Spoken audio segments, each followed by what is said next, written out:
বয়স বাড়ে প্রতিদিন, তবুও তাদের নিবেদন কমে না। কিছু খেলোয়াড় এমনই, এভাবেই তারা অনন্য হয়ে উঠেছেন। তারা অনন্য হয়েই থেকে যাবেন মানুষের হৃদয়ে। আপনি প্রতিদিন তাদেরকে তুলনা দেবেন, কিন্তু তারা নিজেরাই এক একটা অতুলনীয় উদাহরণ। বলছিলাম গেল রাতের ক্রিস্টিয়ানো রোনালদো বা 2024-এর লিওনেল মেসির কথা।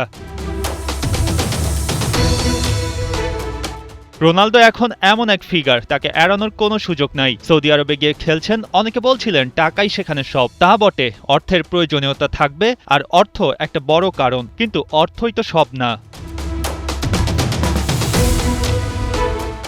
জানপ্রাণ দিয়ে লড়তে থাকা এক ফুটবলার রোনালদো। তিনি মাঠে নামলে এখনও জানপ্রাণ এক করেই নামেন। তাই দলটা আল নাসর আর নিজের বয়সটা 41 হয়ে গেলেও ম্যাচ হারলে চোখে নামে কান্না, আর ম্যাচ জিতলেও নামে আনন্দের অশ্রু। অথচ ভাবতে পারেন, এই জয়েও এত অনুভূতি হওয়ার কি আছে? এক জীবনে বহু কিছুই তো জিতেছেন রোনালদো, কিন্তু এখানেই জাত অ্যাথলেটদের মধ্যে পার্থক্য।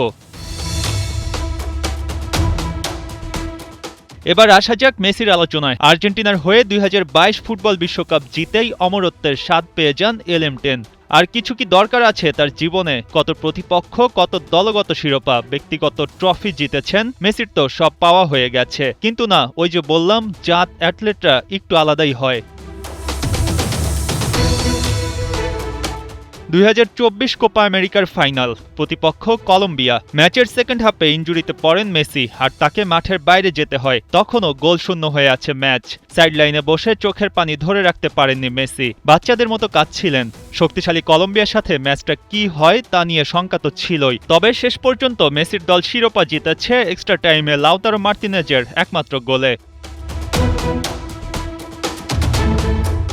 এখানে রোনালদো আর মেসির গল্পটা যেন এক সূত্রে বাঁধা। বিশ্বকাপ জয়ী মেসির তো আর চাওয়া পাওয়ার কিছু ছিল না, তবুও আরেকটা কোপা আমেরিকার ফাইনালে মাঠে পুরোটা সময় থাকতে না পেরে শিশুর মতো কাঁদছিলেন। চ্যাম্পিয়ন ফুটবলাররা এমনই হয় বোধহয়, না হলে তারা যখন অনেক কিছু জিতেই এসেছেন, তবুও 37 বছর বা 41 বছর বয়সে এখনও কিসের তাড়না। তবে নিশ্চিতভাবেই বলা যায়, এই মানসিকতাই বিজয়ীদের আলাদা করে পৃথিবীর সকল কিছু থেকে।